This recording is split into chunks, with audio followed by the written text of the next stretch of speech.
was very young, and I traveled to the Midwest, Arkansas, Missouri area, which is where I grew up. That Arkansas is considered one of the very poorest states in the United States. And back in the 70s, poverty was very low, and my family was super poor. And so I worked, my mom and dad actually worked and drove quite a long ways to support us, my sister and I, when we were being raised. And we had to basically use our hands for everything.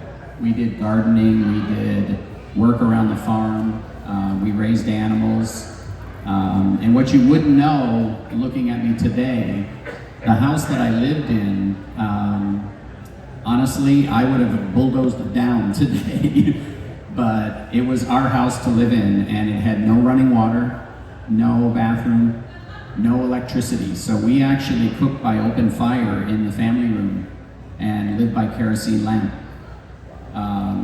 And what I had decided actually growing up and listening to my dad, because my father was also a minister in the Christian church, and he taught us pretty much every day about God and living and humbleness and always looking up because what you give back to the community, it'll come back eventually. And if it doesn't, one day you'll do something and there will be this work that'll inspire you along the way, and God will give back to you along the way.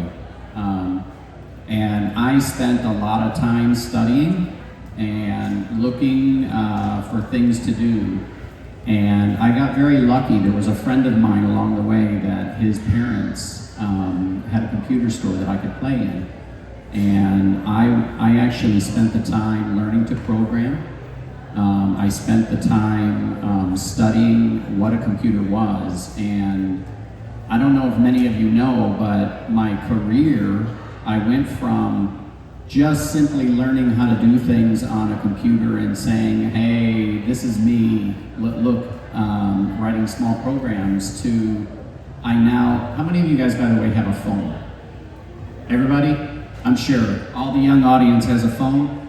Well, is it iPhone, or is it from Android or Android? iPhone? Okay, iPhone. Well, what you probably don't realize is that little journey that I started on where I was programming and learning to use computers, it took me to college through the state helping. It took me to graduate school, and I studied hard because I came from nothing, and basically you earned everything that you had. You studied as hard as you could because you're trying to make your life better in the long run. And what you realize is that these little things will show up along the way. And I had an opportunity to go to Houston, Texas. It so happens that my wife and I, well, wife now, we actually lived in the same city, which I didn't know, but the journey of learning to program and learning to do things took me to Houston, it took me to Austin, Texas, it eventually took me to California, which is why I brought up the story about the iPhone. And I had an opportunity as this little kid that had nothing to go work at one of the biggest companies in the US called Apple. And they allowed me to lead their chip design. So these phones that you guys are all looking at and texting on and reading messages and searching the web, that chip inside there, I was actually the technical lead for that chip. And all the generations of phones, since iPhone 1 all the way to iPhone 15. And it's through a lot of hard work. I spent, when I first took my job, I spent time, because we all go to school and we study, and by the way, I do recommend, if you can, go to college, spend every minute you can studying, because that small amount of time that you get to invest there can completely decide your future. It can. I've known people that are successful not going to school, but I can count them on one hand.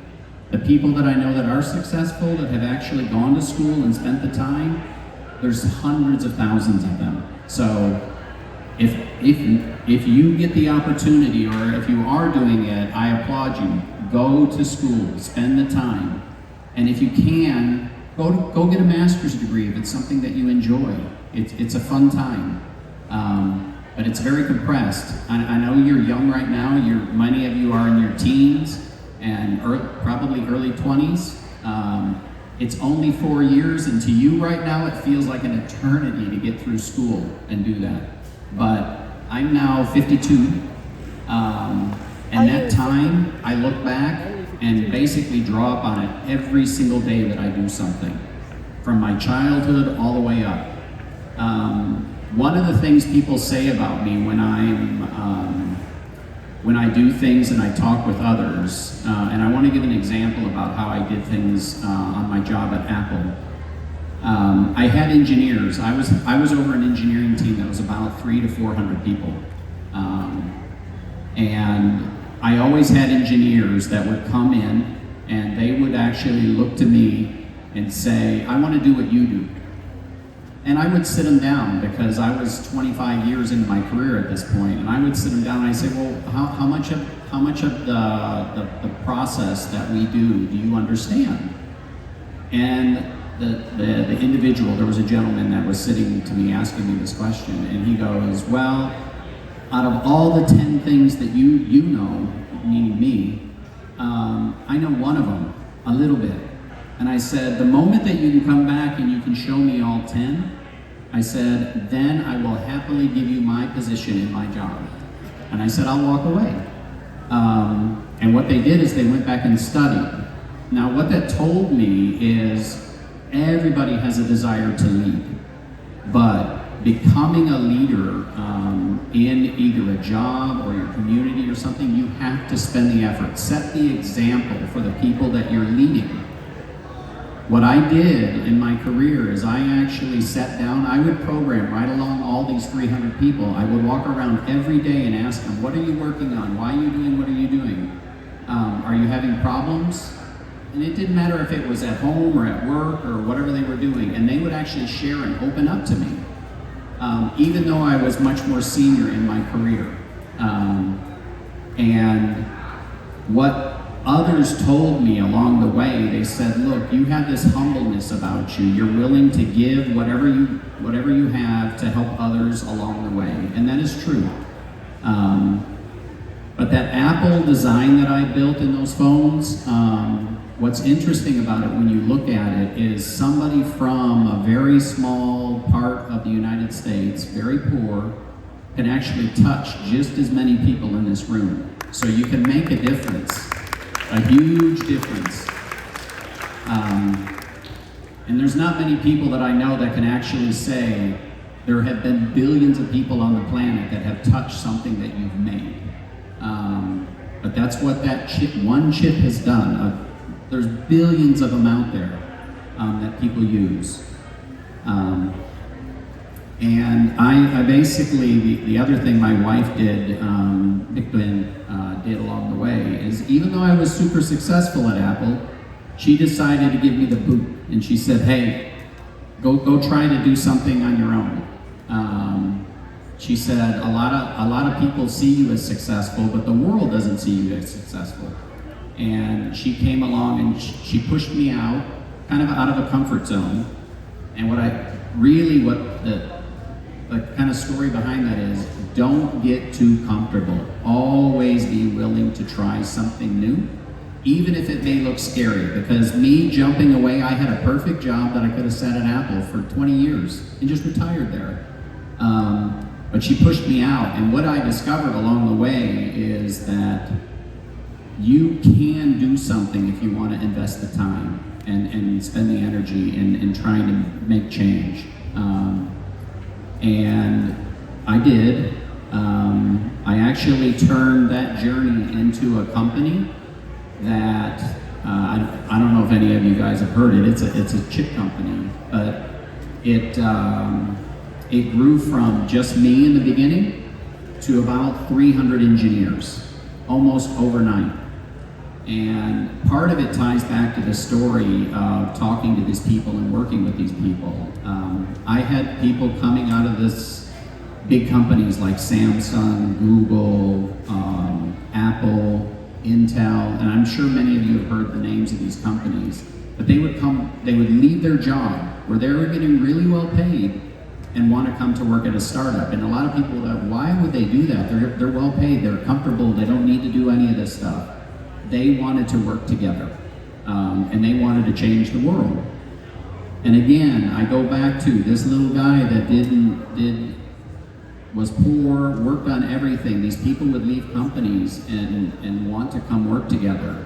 And it's all about being open, transparent, and honest with everybody that you work with. Always, I tell Sophia here too, always tell the truth. Always be honest, be humble. Believe in what you have. Don't be afraid to try something new. Don't be afraid to take a step that feels like you're going to jump off a cliff. Because there will be these moments where, and I get them still every once in a while, where you feel like you're so scared that you don't want to open the door. Kind of like when you're up here nervous and you guys were doing your talent show and you were kind of like, oh, I'm a little nervous, I want to play. Remember, these people out here that are looking at you, they were you at one time.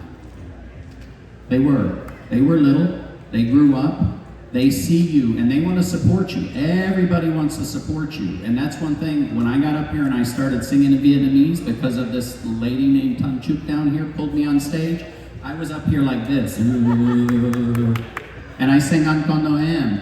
And it had a lot of vibrato in it. But she pulled me on stage, and now I don't think about it. I see everybody out here in the Vietnamese community, because I've now transitioned to like, everybody sees me now and recognizes me, and it's because of my wife pulling me into music and challenging me along the way, and then my best friend actually, Tan Chuk down here, going, hey, come up here on stage and sing in Houston. And how that ties back to my career, well, I've realized along the way that there are other things that you can do. You've got skills in voice, you got skills in music, you got skills that you use up here, skills in your hands. Take advantage of every single one of them that you can, because it'll pay you dividends along the way. But yeah, the journey can be difficult, it can be amazing. You'll have highs, you'll have lows, but realize every step along the way, win or fail, you learn something every step. So take advantage of it and use it to your advantage. Later on, I am going to sing a few more songs for everybody here. My wife made me do that. She's the one that pulled me on stage. But yeah, the thing I want to leave with you is work hard, because it pays off. It does. Enjoy the time that you can with friends and family, because it flies by as fast as a blink. It will. And focus on your school, focus on your family, focus on your friends, and the opportunities will come. They will come along the way. Like I have had those opportunities. You will have the same opportunity. Just be open-minded, and when they come, take advantage. So I'm going to leave you with that. Một tràng pháo tay thật lớn, a big applause for our speaker Gerard Williams. Quý vị đã thấy bài chia sẻ này của ông Williams là cho những em trẻ, bởi vì là nói chuyện bằng tiếng Mỹ là nhiều. Nếu quý vị